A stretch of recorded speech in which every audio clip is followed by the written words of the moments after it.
যেটা পভার্টি বা দারিদ্র্যের সঙ্গে কিন্তু জড়িত। হ্যালো এভরিওয়ান, তোমরা গত ক্লাসে বা গত ভিডিওতে তোমরা যেটা দেখেছো, অর্থাৎ আমরা আলোচনা করেছিলাম সেক্টরস অফ ইকোনমি এবং জাতীয় আয়। তো আমি এইখানে পভার্টি এবং আনএমপ্লয়মেন্টের মাঝে আরেকটি টপিক অ্যাড করেছি, সেটা হয়ে যাচ্ছে ইনইকুয়ালিটি। ঠিক আজকের ক্লাসেই সেই চ্যাপ্টার রিলেটেডই থাকছে আমাদের দুটি টপিক, অর্থাৎ পভার্টি এবং থাকছে আনএমপ্লয়মেন্ট।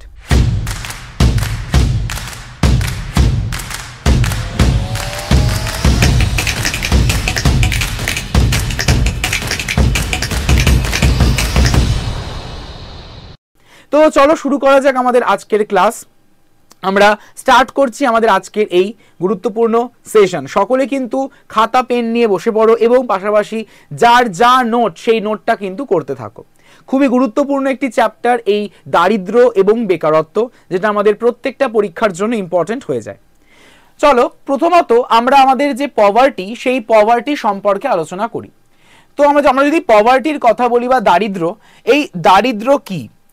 দারিদ্র বলতে আমরা কি বুঝি? দেখো, দারিদ্র বলতে আমরা প্রথমত বুঝি যে আমাদের মানে প্রতিদিনের মতো জীবনযাপন করার জন্য বা ন্যূনতম জীবনযাপন করার জন্য বেসিক কি দরকার? বেসিক আমাদের তিনটি উপকরণ দরকার। বেসিক কি দরকার? বেসিক তিনটি উপকরণ কিন্তু দরকার, বা আমরা এটাকে বলতে পারি যে বেসিক তিনটে নিডস দরকার। বেসিক তিনটে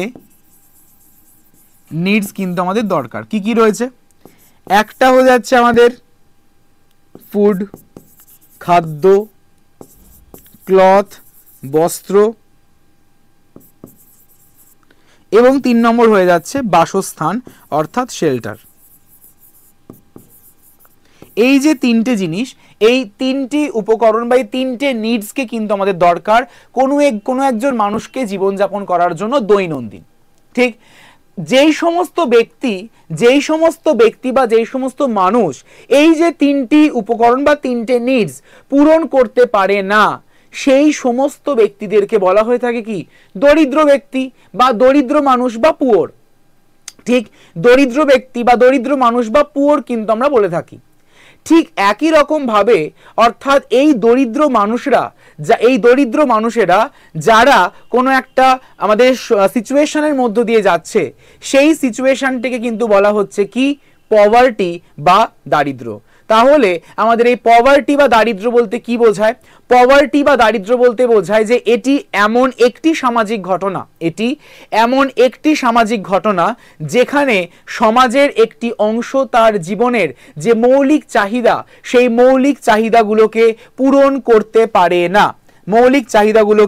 সে কিন্তু পূরণ করতে পারে না। তো ভারতের এই দারিদ্র্যের সাধারণভাবে গৃহীত সংজ্ঞা কিন্তু অ্যাজ সাচ আমাদের নেই। তবে আমাদের দারিদ্র্যের সংজ্ঞা হিসেবে আমাদের বলতেই পারি আমরা যে যেই সমস্ত মানুষ যে পরিস্থিতি বা সিচুয়েশনের মধ্যে দিয়ে যাচ্ছে, অর্থাৎ যেই সিচুয়েশনে তারা কোনো মানে তিনটি বেসিক নিডসের মধ্যে মানে কোনোটাই ফুলফিল করতে পারছে না, সেই সিচুয়েশনটিকে বা সেই পরিস্থিতিকে বলা হয়ে থাকছে কিন্তু পভার্টি বা দারিদ্র্য। আশা করি সকলে বুঝতে পেরেছো।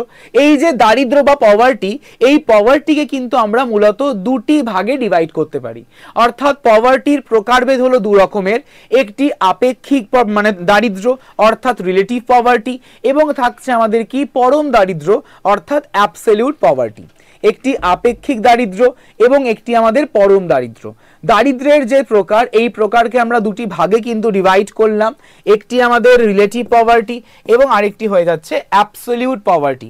আমরা পরম দারিদ্রকে অ্যাবসলিউট বলি আর রিলেটিভ দারিদ্রকে আমরা আপেক্ষিক দারিদ্র বলে থাকি। তো এবার আমরা আসি যে মানে পরম দারিদ্র বা অ্যাবসলিউট পভার্টি বলতে কি বোঝায় বা কি এই অ্যাবসলিউট জিনিস।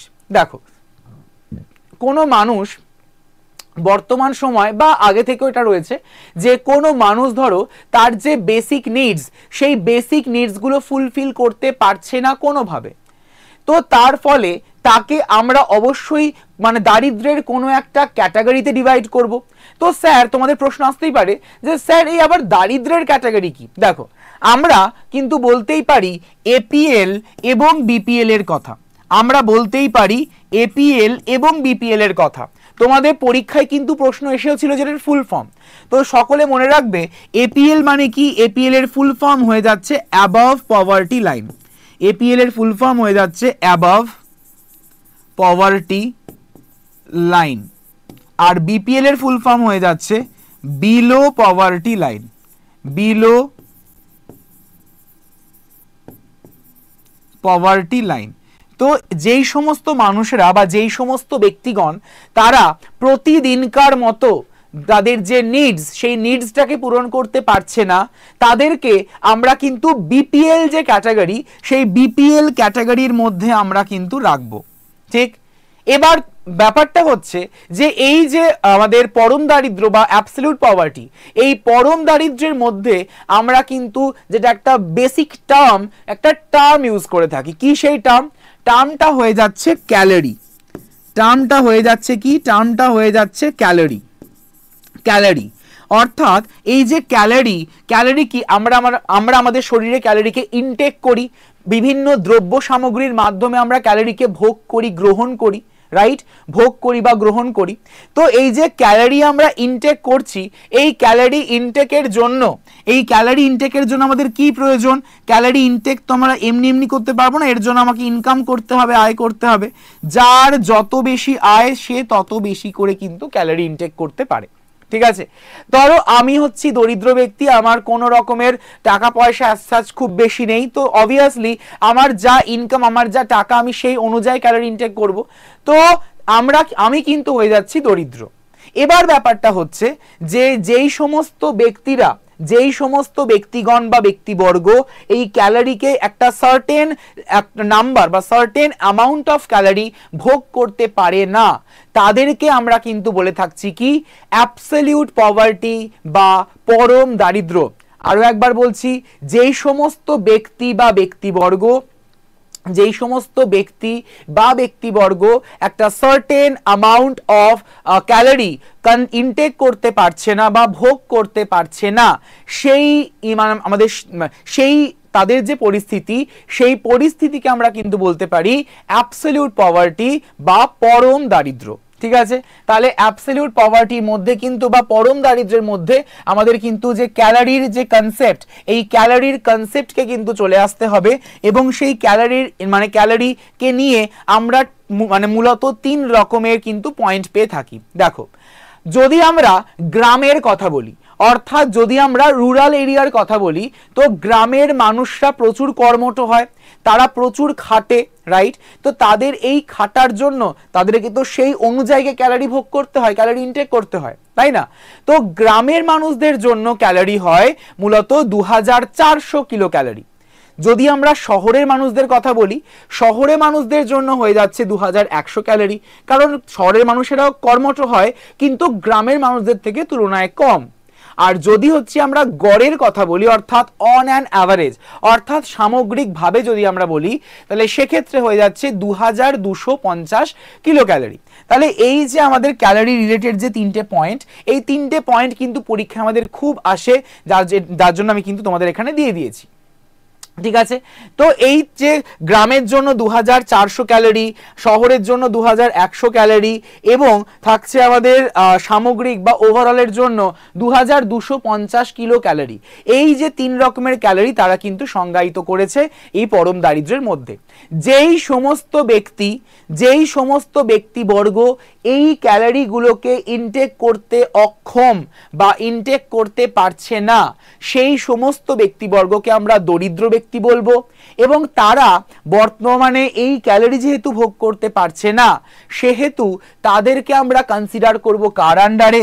তাদেরকে আমরা কনসিডার করব বিপিএল, অর্থাৎ বিলো পভার্টি লাইনের আন্ডারে। ঠিক আছে, বিলো পভার্টি লাইনের আন্ডারে, এবং তারা অবশ্যই করে পরম দারিদ্র্যেরই কিন্তু একটি অংশ। ঠিক আছে, তো পরম দারিদ্র আমরা যেমন দেখলাম বা অ্যাবসলিউট পভার্টি আমরা যেমন দেখলাম, ঠিক একই রকম ভাবে কিন্তু রয়েছে আমাদের রিলেটিভ পভার্টি, অর্থাৎ আমাদের রিলেটিভ পভার্টি। তো সেই রিলেটিভ পভার্টিতে আমরা যাব। তো আমরা জাস্ট কিছুক্ষণ আগেই বললাম যে অ্যাবসলিউট পভার্টি বা পরম দারিদ্র্যের ক্ষেত্রে যেটা মেন ফ্যাক্টর, সেই মেন ফ্যাক্টরটা হচ্ছে কিন্তু আমাদের ইনকাম, অর্থাৎ আয়ের একটি পরিমাপ করা। অর্থাৎ আয়ের একটি পরিমাপ করা।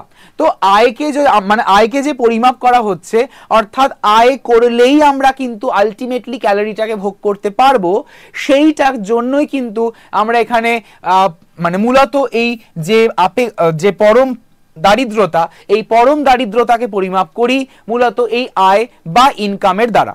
So it is a measure of income. যদি আমরা রিলেটিভ পভার্টি বা আপেক্ষিক দারিদ্র্যের কথা বলি, যদি আমরা রিলেটিভ পভার্টি বা আপেক্ষিক দারিদ্র্যের কথা বলি, তাহলে রিলেটিভ পভার্টি বা আপেক্ষিক দারিদ্র্য বলতে কি বোঝায় বলছি। যেখানেই তোমরা এই আপেক্ষিক কথাটা দেখবে বা রিলেটিভ কথাটা দেখবে, সেখানেই কিন্তু সকলে নোট করে নিও, যেখানেই আমরা এই রিলেটিভ কথাটা দেখব বা যেখানেই আমরা এই আপেক্ষিক কথাটা দেখব, সেখানেই কিন্তু চলে আসছে কি, সেখানেই কিন্তু চলে আসবে কম্প্যারিজন বা কম্পেয়ার করা, কম্প্যারিজন বা কম্পেয়ার করা, ঠিক আছে, মূলত তুলনা করা, মূলত তুলনা করা, ঠিক। কিন্তু স্যার এখানে আমরা কম্প্যারিজনটা কাদের মধ্যে করব? দেখো ভালো করে, আমাদের এখানে এ নামক একটা ব্যক্তি রয়েছে, বি নামক একটা ব্যক্তি রয়েছে এবং সি নামক একটা ব্যক্তি রয়েছে। খুব ভালো কথা।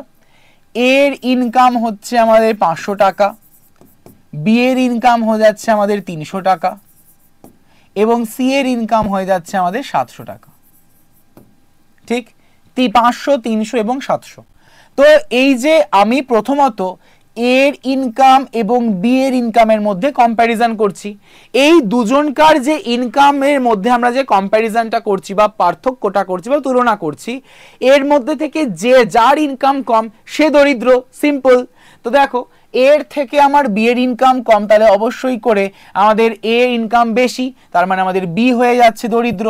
ঠিক একই রকম ভাবে যদি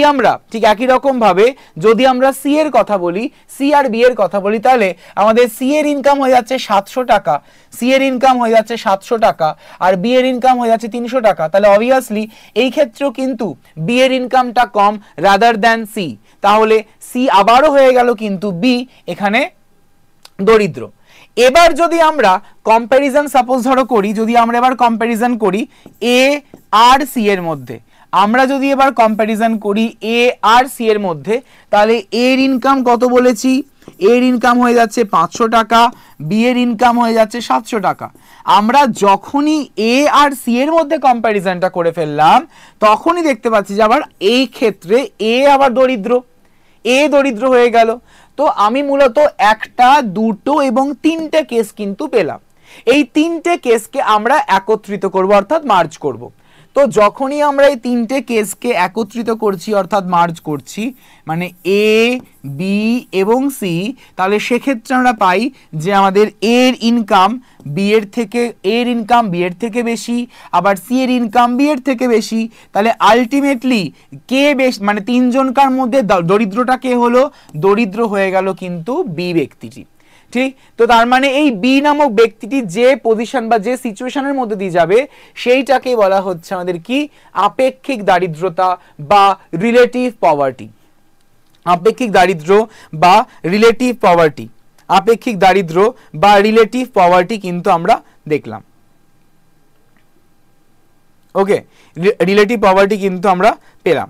তো এই রিলেটিভ পভার্টি থেকে কিন্তু আমরা মূলত পেয়ে থাকি কি, আয়ের বৈষম্য। অবভিয়াসলি তোমরাই দেখো না, জাস্ট তোমরা এবার দেখো না, জাস্ট এই যে আমরা যে ইনকামের যে কম্প্যারিজন করলাম বা ইনকামের যে আমরা একটা পার্থক্য বা তুলনা করলাম, এই ইনকামের যে আমরা পার্থক্য বা তুলনা করলাম, এই তুলনার মাধ্যমে আমরা দেখতে পাচ্ছি কি, বা আমরা মানে আমাদের উপসংহার বা কনক্লুশনে কি আসতে পারছি, আমরা কনক্লুশনে আসতে পারছি কিসে, যে এর ইনকাম বি এর থেকে বেশি, সি এর ইনকাম বি এর থেকে বেশি, তার মানে আলটিমেটলি বি এর ইনকামটা কম। তো অবভিয়াসলি আমাদের এই তিনজন ব্যক্তির মধ্যে আয়ের বৈষম্যতা আমরা দেখতে পেলাম, এই তিনজনকার মধ্যে আমরা কিন্তু দেখতে পেলাম আয়ের বৈষম্যতা বা ইনইকুয়ালিটি। ক্লিয়ার? তাহলে আপেক্ষিক দারিদ্রতা থেকে আমরা ইনইকুয়ালিটিতে কিন্তু আসতে পারি, ইনইকুয়ালিটি অফ ইনকামে আমরা আসতে পারি, ঠিক। অ্যান্ড এই ইনইকুয়ালিটি অফ ইনকামকে অ্যান্ড এই ইনইকুয়ালিটি অফ ইনকাম বা আয়ের যে বৈষম্যতা, সেই আয়ের বৈষম্যতাকে পরিমাপ করার জন্য কিন্তু আমাদের দু রকমের মাধ্যম রয়েছে। একটা হয়ে যাচ্ছে গিনি সহগ এবং আরেকটি হয়ে যাচ্ছে কিন্তু Lorenz curve. Clear? Lorenz curve. তো এইভাবেই কিন্তু আমাদের কি করতে হবে, আমাদের ইকোনমিক্সটাকে ডিল করতে হবে, আমাদের ইকোনমিক্সটাকে বুঝতে হবে। ঠিক আছে? তাহলে আমরা দেখলাম যে পরম দারিদ্রতা, আমরা দেখলাম আপেক্ষিক দারিদ্রতা, এবং লিঙ্ক মানে একদম লিঙ্কের সাথে আমরা চলে যাচ্ছি এই আপেক্ষিক দারিদ্রতার সঙ্গে যেহেতু আমাদের বৈষম্যতা রয়েছে, সেই বৈষম্যে চলে যাব, অর্থাৎ যেখানে আমাদের গিনি সহগ এবং লরেঞ্জ রেখা এই দুই মাধ্যমের মাধ্যমে কিন্তু আমাদের প্রদর্শিত হয়ে থাকে। ওকে, এই দুই মাধ্যমে কিন্তু প্রদর্শিত হয়ে থাকে। তো এই দারিদ্র্যের সঙ্গেই আমাদের যেটা জড়িত সেটা হয়ে যাচ্ছে কিন্তু দারিদ্র রেখা বা পভার্টি লাইন। দারিদ্র রেখা বা পভার্টি লাইন কি? পভার্টি লাইন, এই দারিদ্র রেখা বা পভার্টি লাইন হলো আলটিমেটলি একটা ইমাজিনারি লাইন। কি? আলটিমেটলি এটা হলো একটা আমাদের ইমাজিনারি লাইন বা কাল্পনিক রেখা।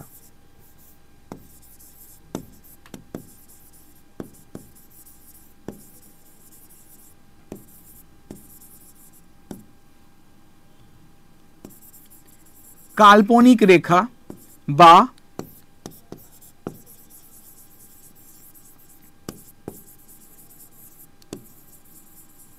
Imaginary line.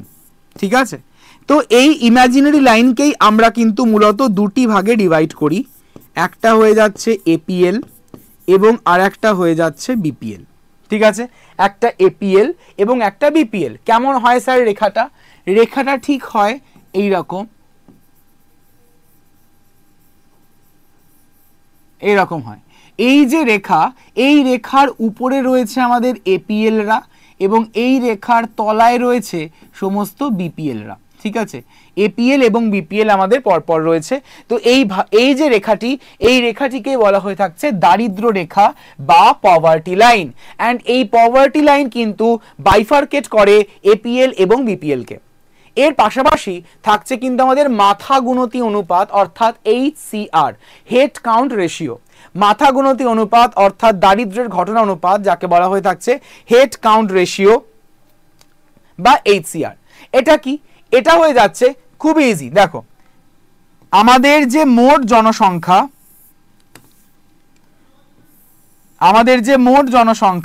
এই মোট জনসংখ্যার মধ্যে বিপিএল কতজন রয়েছে, মোট জনসংখ্যার মধ্যে বিপিএল কতজন রয়েছে, সেইটাকে যদি আমরা পার্সেন্টেজের ফরম্যাটে বার করি, অর্থাৎ 100 দিয়ে যদি আমরা গুণ করি, তাহলেই কিন্তু আমরা পেয়ে যাব কি?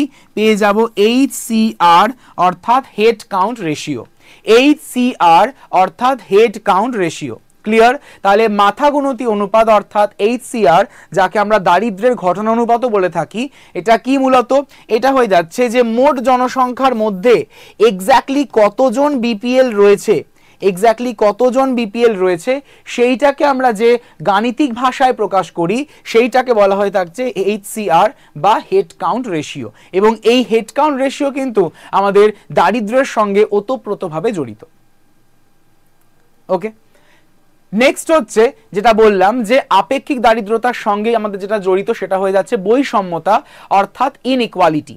বৈষম্যতা অর্থাৎ ইনইকুয়ালিটি। বৈষম্য কি?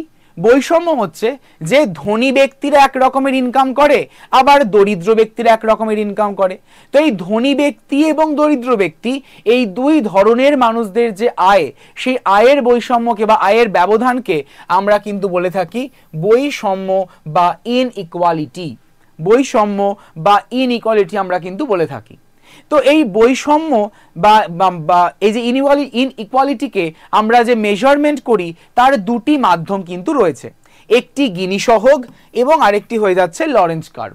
গিনি সহগ এবং আরেকটি লরেঞ্জ কার্ভ। এই গিনি সহগের মাধ্যমে আমরা বুঝতে পারি যে আলটিমেটলি কতজন, মানে আমাদের মোট জনসংখ্যার মধ্যে কতজন বিপিএল রয়েছে এবং কতজন এপিএল রয়েছে, এবং তাদের যে আয়ের যে ডিফারেন্স, সেই ডিফারেন্সটাকে ফাইন্ড আউট করা হয় এই গিনি সহগের মাধ্যমে। আর এই গিনি সহগেরই কিন্তু যে গ্রাফিক্যাল রিপ্রেজেন্টেশন, গিনি সহগেরই যে গ্রাফিক্যাল রিপ্রেজেন্টেশন,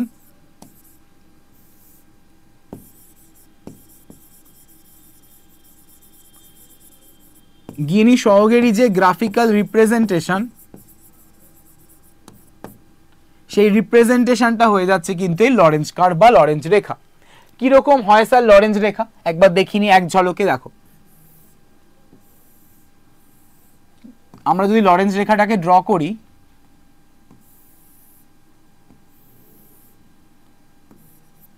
এটা হয়ে যাচ্ছে লরেঞ্জ কার্ভ, এটা হয়ে যাচ্ছে লাইন অফ ইকুয়ালিটি, ঠিক আছে, এটা হয়ে যাচ্ছে লরেঞ্জ কার্ভ,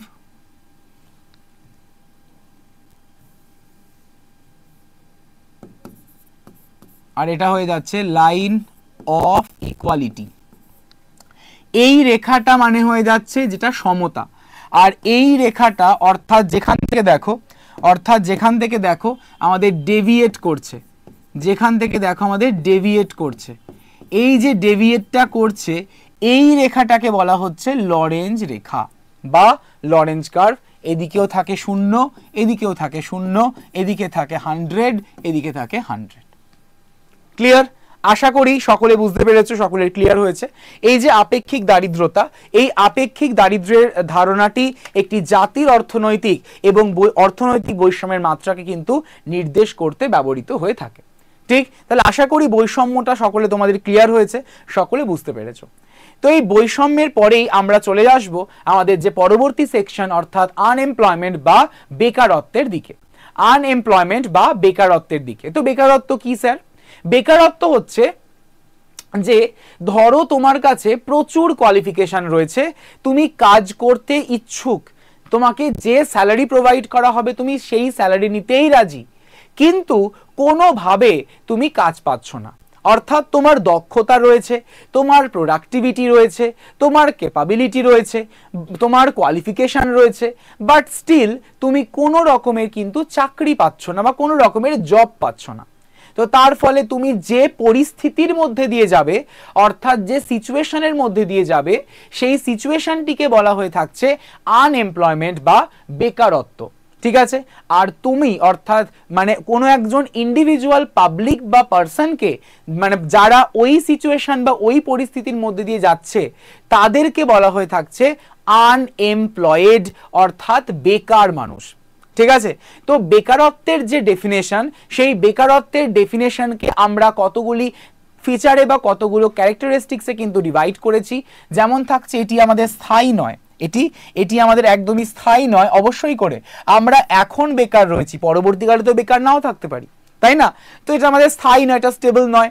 থাকছে এটি শুধুমাত্র যে কর্মক্ষম বয়সের ব্যক্তিদের জন্য প্রযোজ্য, যেমন 15 থেকে 60 বছর, অর্থাৎ এই যে বয়সের রেঞ্জটা 15 থেকে 60 ইয়ার্স, 15 থেকে 60 বছর বয়স পর্যন্ত যে আমাদের মানুষজন রয়েছে, অর্থাৎ যারা কাজ করার জন্য উপযুক্ত, যাদের ক্ষমতা থাকবে, তারা কিন্তু বেকার হয়ে থাকছে। বর্তমান মজুরিতে মানে বর্তমান মজুরির হারে কর্মসংস্থান, কাজ করার ক্ষমতা ও কাজ করার ইচ্ছাকেও কিন্তু মূলত বুঝিয়ে থাকে।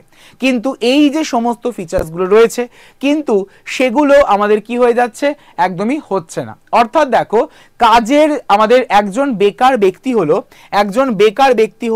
মানে ব্যক্তি হলো যার কাজের ক্ষমতা আছে, কাজ করার ইচ্ছাও আছে, কাজের বয়সও আছে, কিন্তু কোনো মানে বর্তমান মজুরির হারে কোনো কাজ পাচ্ছেই না। তো তাকে, ওই ব্যক্তিটিকে বলা হচ্ছে বেকার মানুষ বা বেকার ব্যক্তি। আর মানে সে যে পরিস্থিতির মধ্যে দিয়ে যাচ্ছে, সেই পরিস্থিতিকে বলা হয়ে থাকছে কি, আনএমপ্লয়মেন্ট বা বেকারত্ব। তো এই আনএমপ্লয়মেন্টকে আমরা মূলত অনেক দুটি ভাগে ডিভাইড করতে পারি, কিন্তু তার আগে আমাদের বুঝতে হবে এই যে আনএমপ্লয়মেন্ট বা বেকারত্ব, এগুলো সৃষ্টি হচ্ছে কিভাবে বা এগুলো তৈরি হচ্ছে কি করে। এমনি তো আনএমপ্লয়মেন্ট তৈরি হয়ে যায় না, কিছু নিশ্চয়ই কারণ রয়েছে। অবশ্যই তার কারণ তো রয়েছেই। কারণ হিসেবে রয়েছে আমাদের ধীর গতির অর্থনৈতিক উন্নয়ন, অর্থাৎ আমাদের যে ইকোনমিক্যাল ডেভেলপমেন্ট, এই ইকোনমিক্যাল ডেভেলপমেন্টের মানে ডেভেলপমেন্টাল যে প্রসেসটা, সেটা অনেকটাই স্লো পেজে হচ্ছে, অনেকটাই স্লো রেটে হয়ে যাচ্ছে। ঠিক আছে? তো সেই কারণে আমাদের ধীর গতির অর্থনৈতিক উন্নয়ন, ধীর গতির অর্থনৈতিক উন্নয়ন। থাকছে জনসংখ্যার বিস্ফোরণ, অর্থাৎ অতিরিক্ত জনসংখ্যা, পপুলেশন এক্সপ্লোশন, জনসংখ্যা প্রচুর বেড়ে যাচ্ছে। তো এই জনসংখ্যা প্রচুর বাড়লে কাকে ছেড়ে কাকে চাকরি দেওয়া হবে, সম্ভব নয়। তো যার জন্য আমাদের বেকারত্ব সৃষ্টি হয়ে যাচ্ছে। সেকেলে কৌশল অর্থাৎ ট্র্যাডিশনাল যে সমস্ত টেকনিক্স বা আমাদের আউটডেটেড টেকনিক, এই সমস্ত আউটডেটেড টেকনিকগুলোর জন্য কিন্তু আলটিমেটলি আমাদের বেকারত্ব সৃষ্টি হচ্ছে। কারণ ধরো মানে যারা পুরনো দিনের মানুষ রয়েছে তারা পুরনো দিনের টেকনিক জানে, কিন্তু বর্তমান যা সময় অর্থাৎ আমরা 21 রয়েছি, তো এই সময় তো আমাদের নিশ্চয়ই আগেকার টেকনিক ইউজ করলে চলবে না, তাহলে আমাদের প্রোডাক্টিভিটি কমতে শুরু করবে, উৎপাদনশীলতা কমতে শুরু করবে। তো তার কারণে কি হবে, নতুন রকমের যন্ত্রপাতি ইউজ করে নতুন রকমের টেকনোলজি ইউজ করা হচ্ছে কাজের ক্ষেত্রে। তো যারা আগেকার যন্ত্রপাতি ইউজ করতো তাদের মানে তারা বেকার হয়ে যাচ্ছে, কারণ তাদেরকে কাজ থেকে বার করে দেওয়া হচ্ছে। তো তার কারণে কিন্তু বেকারত্ব রাইজ হয়ে গেল। থাকছে অনুপযুক্ত শিক্ষা ব্যবস্থা। আমাদের যে এডুকেশনাল ফেসিলিটি বা এডুকেশনাল সিস্টেম, এটা সেই আগের মতো সেই একই রয়েছে গতানুগতিক, এটি সেই একই রকম রয়েছে গতানুগতিক। কিন্তু সেই একই রকম গতানুগতিক থাকলে কি চলবে? চলবে না। আমাদের বর্তমান যে সময়, সেই বর্তমান সময়ের সঙ্গে তালে তাল মিলিয়ে চলতে হবে। অর্থাৎ সমস্ত গতানুগতিক পড়াশোনার পাশাপাশি আমাদেরকে কিন্তু আমাদের স্কিলস সম্পর্কে শেখানো উচিত। ঠিক আছে, এখন যেমন এআই বেরিয়ে গেছে, ডিজিটাল মার্কেটিং বেরিয়ে গেছে, তো আমাদের এই যে সমস্ত অর্থাৎ যেগুলো স্কিল শেখানো হয়, এই স্কিল রিলেটেড যেই সমস্ত এডুকেশন রয়েছে বা ট্রেনিং রয়েছে, সেগুলোকে করানো উচিত সমস্ত স্কুলস, কলেজ এবং ইউনিভার্সিটিতেও পাশাপাশি, যাতে অসুবিধা না হয়। এবং 5 নম্বরে থাকছে সরকারি পরিকল্পনার সীমিত প্রভাব। সরকারি পরিকল্পনার সীমিত প্রভাব অর্থাৎ আমাদের যেটা সরকার যে আমাদের কি করছে, মানে বিভিন্ন যে পরিকল্পনা বা প্ল্যানিং করছে, সেই পরিকল্পনা বা প্ল্যানিং এর যে লিমিটেশন, সেই লিমিটেশনটা কিন্তু অনেক মানে একদমই নেই বললেই চলে। সেই লিমিটেড থাকার কারণেই কিন্তু আলটিমেটলি এই বেকারত্ব অ্যারাইজ করে যাচ্ছে। তো এইগুলোই হয়ে গেল মূলত রিজন ফর আনএমপ্লয়মেন্ট বা বেকারত্বের কিছু কারণ। ঠিক, রিজন ফর আনএমপ্লয়মেন্ট বা বেকারত্বের কিছু কারণ। তো এবার আমরা বেকারত্বের টাইপে যাব, অর্থাৎ বেকারত্বকে আমরা মূলত দুটি ভাগে ডিভাইড করতে পারি। একটা হচ্ছে ভলেন্টারি আনএমপ্লয়মেন্ট এবং আরেকটা হয়ে যাচ্ছে ইনভলেন্টারি আনএমপ্লয়মেন্ট। ভলেন্টারি আনএমপ্লয়মেন্ট অর্থাৎ যাকে আমরা স্বেচ্ছাকৃত বেকারত্ব বলে থাকি, আরেকটা হয়ে যাচ্ছে অনিচ্ছাকৃত বেকারত্ব অর্থাৎ ইনভলেন্টারি আনএমপ্লয়মেন্ট। Involuntary unemployment. তো দেখো, একটা বেকারত্ব হচ্ছে স্বেচ্ছায় বেকার থাকতে চায়, আরেকটা হয়ে যাচ্ছে আমি অনিচ্ছা মানে আমার ইচ্ছে নেই বেকার থাকতে কিন্তু আমি বেকার হয়ে রয়েছি, তো সেটা হয়ে যাচ্ছে মানে ইনভলেন্টারি। তো প্রথমত আমরা স্বেচ্ছাকৃত বেকারত্ব সম্পর্কে আলোচনা করব। তো এই স্বেচ্ছাকৃত বেকারত্ব অর্থাৎ যেই সমস্ত ব্যক্তিরা ধরো বা যেই সমস্ত মানে যে বেকারত্বের ক্ষেত্রে কোনো মানুষকে বা কোনো ব্যক্তিকে জবের অফার করা হচ্ছে, চাকরির অফার করা হচ্ছে, কিন্তু সেই ব্যক্তিটি বলছে যে আমি এত কম স্যালারিতে চাকরি করব না। মানে তার মানে আমরা কি বললাম, যে ওই ব্যক্তিটি স্বেচ্ছায় নিজে থেকে চাকরি করতে নারাজ, সে নিজে থেকে কিন্তু চাকরি করতে চাইছে না, তাকে কিন্তু চাকরির অফার দেওয়া হচ্ছে, জবের অফার প্রোভাইড করা হলো, কিন্তু তাও সে কোনো চাকরি করবে না, সে পুরো সেই রিজিড হয়ে রয়েছে। তো সেই রকমের বেকারত্বকে আমরা স্বেচ্ছাকৃত বেকারত্ব বা ভলেন্টারি আনএমপ্লয়মেন্ট কিন্তু বলে থাকি। যদি আমরা ইনভলেন্টারি আনএমপ্লয়মেন্টের কথা বলি অর্থাৎ অনিচ্ছাকৃত বেকারত্ব, এই ইনভলেন্টারি আনএমপ্লয়মেন্ট হলো যাদের ধরো এডুকেশনাল কোয়ালিফিকেশন প্রচুর রয়েছে, যারা ধরো কাজ করতে রাজি, যাদের ক্ষমতা রয়েছে, যাদের যা স্যালারি দেবে সেই স্যালারিতেই কাজ করতে ইচ্ছুক, কিন্তু কোনোভাবে বা মানে তারা কোনো রকমভাবে কিন্তু কোনো চাকরি পাচ্ছে না, কোনো কাজ পাচ্ছে না। তাহলে আমরা সেই সমস্ত আনএমপ্লয়মেন্টের যে ক্যাটাগরি বা টাইপ, সেই টাইপটাকে বলতে পারি এই অনিচ্ছাকৃত বেকারত্ব বা ইনভলেন্টারি আনএমপ্লয়মেন্ট। অনিচ্ছাকৃত বেকারত্ব বা ইনভলেন্টারি আনএমপ্লয়মেন্ট। তো এই ইনভলেন্টারি আনএমপ্লয়মেন্টকে আমরা কিন্তু আবার ফার্দার অনেক কটা ভাগে ডিভাইড করতে পারি। সেই অনেক কটা ভাগের মধ্যে কি কি পড়ছে আমাদের এই সমস্ত বেকারত্বগুলো, এইগুলো আমাদের সবকটাই কিন্তু কার মধ্যে, ইনভলেন্টারি আনএমপ্লয়মেন্টের মধ্যে বা অনিচ্ছাকৃত বেকারত্বের মধ্যে। স্বেচ্ছাকৃত বেকারত্বের কোনো আশ্বাস ভাগ নেই, অনিচ্ছাকৃত বেকারত্বের অনেক ভাগ রয়েছে। যেমন দেখো, রয়েছে কাঠামোগত বেকারত্ব অর্থাৎ আমাদের দেশের মানে দেশের বা কোনো কারখানার যদি কোনো রকমের ইনফ্রাস্ট্রাকচারাল চেঞ্জ হয়, সেই ইনফ্রাস্ট্রাকচারাল চেঞ্জেসের কারণে যদি কোনো ব্যক্তিকে কাজ থেকে বার করে দেওয়া হয় বা যদি কোনো কাজ থেকে ছেটে ফেলা হয়, তো সেই সমস্ত ব্যক্তিরা যে সিচুয়েশনের মধ্যে দিয়ে যাবে সেই সিচুয়েশনটিকে আমরা বলতে পারি কি, আমরা বলতে পারি অবশ্যই করে কাঠামোগত বেকারত্ব বা স্ট্রাকচারাল আনএমপ্লয়মেন্ট। যদি আমরা ছদ্মবেশী বেকারত্বের কথা বলি অর্থাৎ ডিসগাইজড আনএমপ্লয়মেন্ট, এই ডিসগাইজড আনএমপ্লয়মেন্ট কি? এই ডিসগাইজড আনএমপ্লয়মেন্ট হলো এমনই বেকারত্ব, অর্থাৎ এই রকমের বেকারত্ব আমরা মূলত অবজার্ভ করে থাকি এগ্রিকালচারাল সেক্টরে। আমরা মূলত অবজার্ভ করে থাকি এগ্রিকালচারাল সেক্টরে।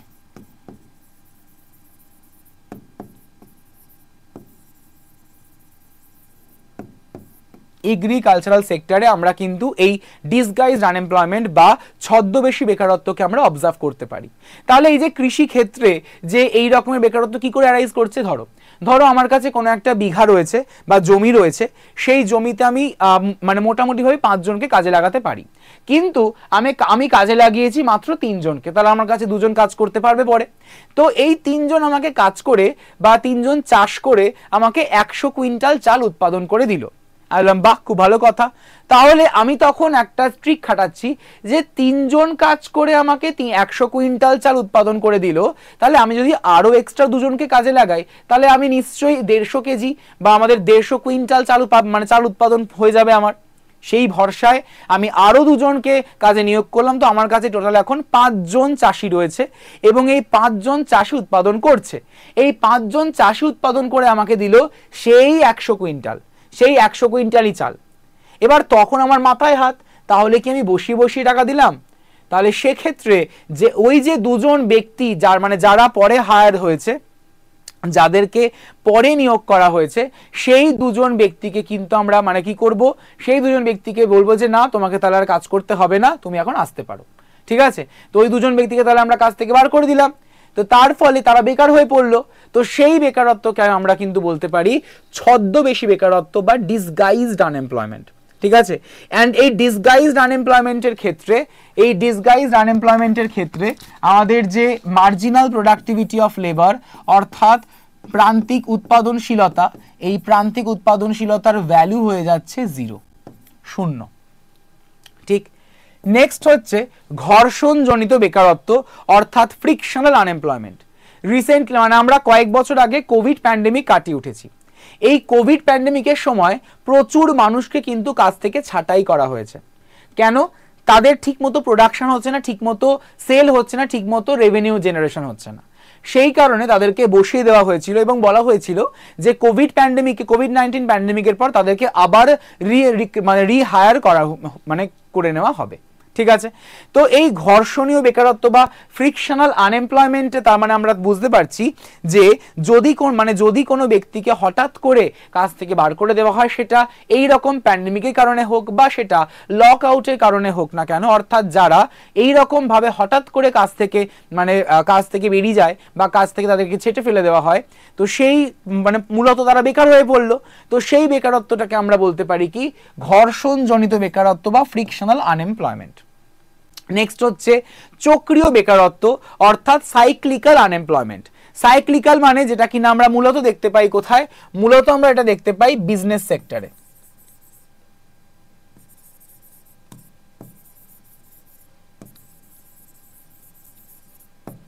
বিজনেস সেক্টরে কিন্তু আমরা এটাকে অবজার্ভ করতে পারি, অর্থাৎ ব্যবসায়িক খাতে। ব্যবসাতে আমরা এই সাইক্লিক্যাল বা চক্রীয় বেকারত্ব অবজার্ভ করি এবং এই চক্রীয় বেকারত্বের ফলে কিন্তু আমরা এই চক্রীয় বেকারত্ব অর্থাৎ বিজনেস সাইকেলে কিন্তু আমাদের যেমন বুম পিরিয়ডও থাকে, ঠিক আমাদের সেরকম রিসেশন পিরিয়ডও থাকে। বুম পিরিয়ডও যেমন থাকে, রিসেশন পিরিয়ডও কিন্তু তেমনই থাকে। তাহলে কোনো ব্যবসা নিশ্চয়ই সবসময় লাভ হয় না, লোকসানও হয়, অনেক সময় লোকসানও হয়ে থাকে, কিছু কিছু সময় প্রফিট হয়। তো এই যে লাভ এবং লোকসান, অর্থাৎ লোকসানের সময় আমি আমার কর্মচারীদের কেন বসে টাকা দেবো সবাইকে? তো তার থেকে আমার 10 জন কর্মচারী রয়েছে, তাদেরকে আমি তাদের মধ্যে থেকে আমি মোটামুটি 6 জনকে রাখলাম, বাকি 4 জনকে আমি এফিশিয়েন্ট অনুযায়ী তাদেরকে বার করে দিলাম। মূলত তাদের ওই 4 জনকার স্যালারি আমাকে আর দিতে হচ্ছে না, তো সেটা আমার কাছে সেভ হয়ে গেল। তো এই যে 4 জনকে কাজ থেকে বার করে দেওয়া হলো এই রিসেশন পিরিয়ডের জন্য বা মন্দাবস্থার জন্য, ফলে তারা বেকার হয়ে পড়লো। তো সেই বেকারত্বটাকে বলা হচ্ছে চক্রীয় বেকারত্ব বা সাইক্লিক্যাল আনএমপ্লয়মেন্ট। নেক্সট হচ্ছে ক্রনিক আনএমপ্লয়মেন্ট। ক্রনিক আনএমপ্লয়মেন্ট অর্থাৎ দীর্ঘস্থায়ী। মূলত এই যে ক্রনিক আনএমপ্লয়মেন্ট, যেটা কিনা হয়ে যাচ্ছে যে ধরো আমাদের এমনই একটা বেকারত্ব বা এমনই একটা বেকারত্বের ধরন এটা, যেই বেকারত্ব মূলত সৃষ্টি হচ্ছে কম সেভিংসের জন্য, কম ইনকামের জন্য এবং কম ইনভেস্টমেন্টের জন্য। ঠিক আছে, অর্থাৎ ধরো আমি কোনো একটা বিজনেস স্টার্ট করছি বা কোনো একটা প্রোডাকশন করব, সেই প্রোডাকশনটা শুরু করছি আমাদের কম ইনকাম ঢেলে, কম ইনভেস্টমেন্ট করে। তো অবভিয়াসলি যদি আমি কম ইনভেস্টমেন্ট করি তাহলে আমি কম প্রোডাকশন পাবো, কম প্রোডাকশন হলে কম উৎপাদন হবে, কম উৎপাদন হলে আমি কম বিক্রি করতে পারবো, কম বিক্রি করতে পারলে আমি কম টাকা পাবো, কম টাকা পেলে আমি কম সেভিংস করতে পারবো, আমি কম সেভিংস করলে আবারও কিন্তু কম ইনভেস্টমেন্ট করতে পারবো। তো জিনিসটা পুরো একটা সার্কুলার ওয়েতে ঘুরছে, চক্রাকার ওয়েতে ঘুরছে। তো এই চক্রাকার ওয়ের মধ্যে যেই সমস্ত ব্যক্তি তারা তাদের কাজ হারায়, সেই ব্যক্তিগুলোকে বলা হয় বা সেই সিচুয়েশনটিকে বলা হয়ে থাকছে দীর্ঘস্থায়ী বেকারত্ব অর্থাৎ ক্রনিক আনএমপ্লয়মেন্ট। ওকে, থাকছে আমাদের প্রযুক্তিগত বেকারত্ব অর্থাৎ টেকনোলজিক্যাল আনএমপ্লয়মেন্ট। তোমরা দেখো বর্তমানে আমাদের যে ব্যাংক রয়েছে সেই ব্যাংকে এখন আমাদের আপডেট করার মেশিন চলে এসেছে। তো সেই আপডেট করার মেশিনটাতে আমরাই কিন্তু নিজেরা ওটাকে ইউটিলাইজ করে ফেলি, আমরা নিজেরাই কিন্তু ওটাকে ইউজ করতে পারি, এর জন্য কোনো লোক লাগে না। বাট আগের কথা চিন্তা করো, আগে আমাদের রীতিমতো ব্যাংকে যেতে হতো ওটাকে আপডেট করতে এবং সেটা ম্যানুয়ালি করা হতো বা সেটা লোক করে দিত আমাদের আপডেটটা। কিন্তু এখন টেকনোলজিক্যাল ইনোভেশন হয়ে গেছে, তো আমাদের প্রযুক্তি চলে এসেছে। তো তার ফলে যেই সমস্ত ব্যক্তি এই কাজের সঙ্গে জড়িত ছিল অর্থাৎ মানে পাসবুক আপডেট করার, তাহলে সেই সমস্ত ব্যক্তিকে তাহলে আমার এখন আর কাজের দরকার নেই, ফলে মূলত তাদেরকে কাজ থেকে বার করে দেওয়া হয়েছে। তো সেই ব্যক্তিগুলোর যে সিচুয়েশনের মধ্যে দিয়ে গেছে সেই ব্যক্তিটা মানে সেই সিচুয়েশনটিকে বলা হচ্ছে প্রযুক্তিগত বেকারত্ব অর্থাৎ টেকনোলজিক্যাল আনএমপ্লয়মেন্ট। থাকছে নৈমিত্তিক বেকারত্ব অর্থাৎ ক্যাজুয়াল আনএমপ্লয়মেন্ট। নৈমিত্তিক বেকারত্ব অর্থাৎ ক্যাজুয়াল আনএমপ্লয়মেন্ট। তো এই নৈমিত্তিক বেকারত্ব বা ক্যাজুয়াল আনএমপ্লয়মেন্ট কি? এটা হয়ে যাচ্ছে যে যারা ডেলি ওয়েজ আর্নার, যারা প্রতিদিনের কাজ দিনে করে এবং সেই দিনের টাকাটা পেয়ে যায়, সেই সমস্ত ব্যক্তিবর্গকে বলা হয়ে থাকছে আমাদের নৈমিত্তিক বেকার। এবং তারা যে পরিস্থিতির মধ্যে দিয়ে যাচ্ছে সেই পরিস্থিতিটাকে বলা হয়ে থাকছে কিন্তু নৈমিত্তিক বেকারত্ব। অর্থাৎ ধরো আমি যদি বলি রাজমিস্ত্রি বা ধরো ক্যাটারিং, এই রকম তাদের আজকে কাজ আছে তো কালকে কাজ নেই, পরশু কাজ আছে তো তারপরের দিন কাজ নেই। তো ফলত তারা তাদের যেদিনকে কাজ হচ্ছে সেই দিনকে তারা টাকাটা পেয়ে যাচ্ছে, পরের দিন আর কিন্তু টাকা পাচ্ছে না। তো এই ধরনের বেকারত্বকে বলা হচ্ছে নৈমিত্তিক বেকারত্ব। এবং অবশ্যই করে থাকছে লাস্টে মৌসুমী বেকারত্ব অর্থাৎ যে বেকারত্ব কৃষির মৌসুম অর্থাৎ কৃষির মরশুমের ওপর ডিপেন্ড করছে, অর্থাৎ বর্ষার ওপর ডিপেন্ড করছে। বর্ষা এলে উৎপাদন হচ্ছে, বর্ষা না এলে উৎপাদন হচ্ছেই না, মানে শুকিয়ে কাঠ হয়ে যাচ্ছে সমস্ত সবজি, সমস্ত ফসল। তো মূলত তো তারা 3 থেকে 4 মাস, একটা বছরের 3 থেকে 4 মাস তারা কিন্তু কোনো ফসল উৎপাদন করতে পারেই না। ঠিক আছে, ফলে তারা ওই সময় বেকার হয়ে পড়লো। তো সেই বেকারত্বটাকে আমরা বলতে পারি সিজনাল আনএমপ্লয়মেন্ট বা মৌসুমী বেকারত্ব। তো এই হচ্ছে আমাদের কিছু ইনভলেন্টারি আনএমপ্লয়মেন্ট, অর্থাৎ আমরা স্বেচ্ছায় বেকার থাকতে চাই না কিন্তু বেকার হয়ে যাচ্ছি অনিচ্ছাকৃতভাবে। তো এই বেকারত্বগুলোকে আমরা ইনভলেন্টারি আনএমপ্লয়মেন্টের মধ্যে বলতে পারি। তো এই হচ্ছে তোমাদের পরীক্ষার বিষয়, এখান থেকেই তোমাদের কিন্তু পরীক্ষায় প্রশ্ন আসে। ভারতবর্ষে সব থেকে বেশি দেখা যায় এই সিজনাল আনএমপ্লয়মেন্ট বা মরশুমি বেকারত্ব, এবং তার পাশাপাশি ডিসগাইজড আনএমপ্লয়মেন্ট দেখা যায়, টেকনোলজিক্যাল আনএমপ্লয়মেন্ট দেখা যায়, স্ট্রাকচারাল আনএমপ্লয়মেন্টও কিন্তু দেখা যায়। ঠিক আছে, তাহলে আশা করি সকলের ক্লিয়ার হয়েছে দারিদ্র, বেকারত্ব এবং পাশাপাশি বৈষম্যতা নিয়ে। তো তোমাদের সঙ্গে কিন্তু আমার আবারও দেখা হবে অবশ্যই করে পরবর্তী ক্লাসে। সকলে ভালো থেকো, সুস্থ থেকো, সাবধানে থেকো। Thank you so much everyone, have a great day. Thank you everyone.